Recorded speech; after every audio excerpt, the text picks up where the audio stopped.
HyVee Halftime Report brought to you by HyVee and Liberty. Bob Cole is the golf coach at William Jewell College, and he stands by with Tim Crone to talk a little bit of golf. Tim? Well, Coach, I don't know if I'm an avid golfer, but I don't know if this is golf weather or not. I got my clubs in the garage, and if it doesn't get any warmer, I'm putting them in the bedroom. I think everybody has their golf clubs in their trunk or someplace. The weather got cold really fast, and so nobody's really doing anything. We're hitting balls and practicing inside as much as we can. So that's pretty much what the practice regimen is right now, is hitting balls inside. Well, though, it really wasn't a bad fall because I played 3 or 4 times in the first couple weeks of December. So that helped you a little bit. You got out probably a little bit more than you probably do normally, didn't you? We did. Actually, we play in the fall and the spring, right. And typically what we do is we consider our spring for both the men and women's program our championship season. This year we did something different because weather's so challenging in the spring and the tournaments come so fast that we switched and made our championship season the fall. Now, we still will play our conference tournament for the GLVC, both men and women, in April.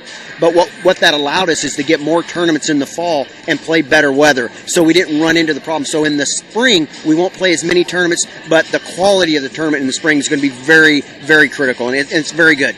We're going to talk about your squads now a little bit. We got to visit before you got on air. You're talking about you really got to you got one experienced group and one inexperienced group. Why don't you talk about both teams? Absolutely. I'll start with the men's team. Over 60% of the team are freshmen.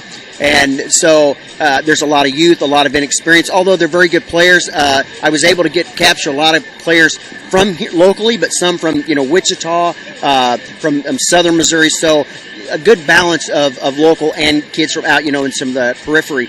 But again, a lot of inexperience, but like I said, good players. A lot of kids that have played on the men's side that have a lot of tournament experience. But again, what they found out was it's not real easy. Our conference is very difficult, and Division II golf is very good. And some of the players that have played, like Colin Kozitz, who probably played the best statistically, did a very good job. He's from the Wichita area, and then Andy Fain from Kansas City, and Mitch Loomis from Topeka. So we all were able to get a good group, but again, it was very challenging for them because they got to see a different level of competition, and just having to play 36 holes one day, then the next day playing 18, I think was a bit of a new challenge for them. Yeah, it's a lot different in high school. Absolutely. A lot of times, a lot of the duels in high school, as you well know better than anybody, just 9 holes. Exactly.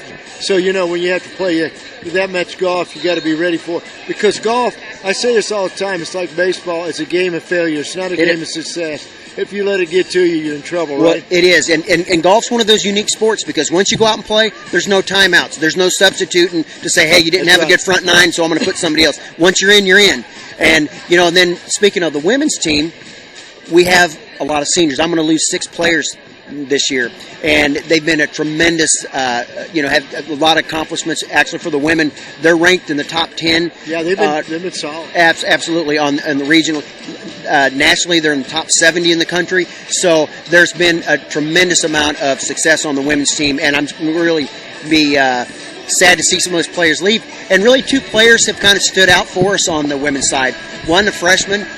Peyton Meeks, her older sister Chelsea, played basketball and was good, and Peyton's done very well. She probably statistically has played the best for our team. The other one is senior Marissa Giuliana, has played very solid for us. Has been in the top 5 several times, and again Peyton has medaled and been in the top 5, top 3 several times. So, but it's been a good collective effort. Every tournament somebody else has stepped up, and which has been good, and that's why we've done so well. And it's going to be very imperative for the women in the spring to get off to a good start and to play well, so we can continue to keep that momentum and get to the super regionals. Coach, I love golf. A guy like me retires football coach, and he just gets in your blood. Absolutely. But recruiting in the area, you talk about, as far as I'm concerned, I totally agree with your point about fall golf in the area. It's the very best. Probably as good as you find in the country in the fall. Absolutely. I'm talking about courses as far as what condition. But then the spring comes, you got a lot of rain. You do. That type of thing. Summer, a lot of heat, and it has effect on the course. Absolutely. The heat as well. But then, we don't have the winter season in January, February. No, right. Talking about hitting your nets. Is it hard to recruit a kid out of, I know that you got Midwest kids and you talk a lot about them, but outside the Midwest?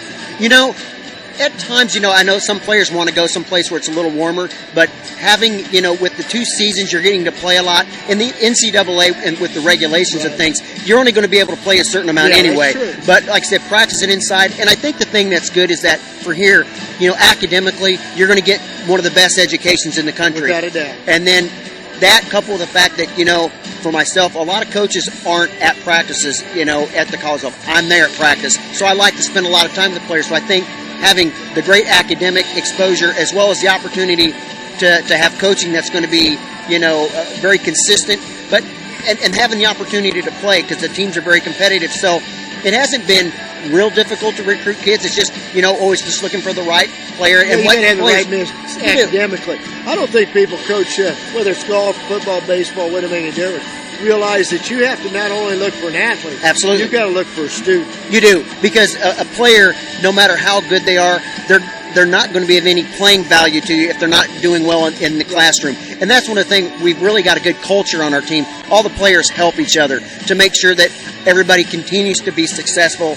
on and off the golf course. Right now, my graduation rate for all the players, it is 4 years. I have had nobody go beyond that. For the women, it's less than 4 years. It's like 3.5 years. So if they stay the track, they're going to do well, and I'm really proud of them. Oh, you got to be. And another thing I think people don't realize, and people might be listening at home, the graduation rate, you're going to get a job from here. Absolutely. As soon as you get out. That can't be said in a lot of schools. No, it can't. I've got players that are at Notre Dame for law school, different medical schools, Harvard, all over the place. And, they look at the student from William Jewell, and they know that they're going to be successful. One of the graduates from William Jewell, Coach Snyder over at K-State, I was fortunate enough to go to a conference that he was speaking at. And he is. And he talked about the William Jewell student, how it creates a very critical thinker. And I think that's important. And as I work in the medical field as well, and you're looking for students that are going to have that ability to think and be very productive. And William Jewell students are very reliable, and that's what you want. Yeah. Now, Coach, real quickly, I've got about a minute and a half. How do you balance your career and coaching? Because it's kind of tough. It is. I'm blessed with where I work that I've got the flexibility, and we practice a lot towards the later afternoon and the evening, and then with the weekend, so I'm able to spend at least 2 to 4 hours a day with the players, and then get the weekend time as well as individual time. It can be challenging at times, balancing all the family stuff, but it's been good. The school's been good to me, and where I work at Prime Healthcare, they've been very good to provide that flexibility as well, so it's been a good balance. When I first met you, I think that was the first discussion we had, you talking about doing both. Now, you're still playing at Cardinal Hills as practicing and stuff. We do. We play out at Cardinal Hill, but we go to a lot of different places. We go out to Shoal Creek. We go out to Liberty Hills. Where else? We also go out to Adams Point. It gives us a lot of different styles because the women, for some reason, tend to play golf courses that are more zoysia grass. The men tend to play golf courses that are more bent grass. So having that flexibility with the different courses, it's good. Yeah, you ought to be a golf course, because I just had a conversation with a buddy of mine that came back from Florida and was talking about how he had trouble hitting off that grass. Oh, yeah. It's different in the grass. It is. I'm a member over to Adams Point. Okay, yeah. You can go from Drum Farm to Adams Point, as you well know. Totally different. Absolutely. Surface. Totally different, and the way the grass and the way the ball responds out of the grass. It makes it tough. And it helps our players to have that exposure to all different golf courses. Well, Coach, I love talking to you because I love talking golf. Thank you. Good luck to you. And the warm weather's coming. Me and you both know that. We'll get the sticks out ready to go. Love to have you out there. All right, good. Thank you. Good seeing you. Good luck to you. Thank you. Appreciate it. We'll see you, buddy. Thank you.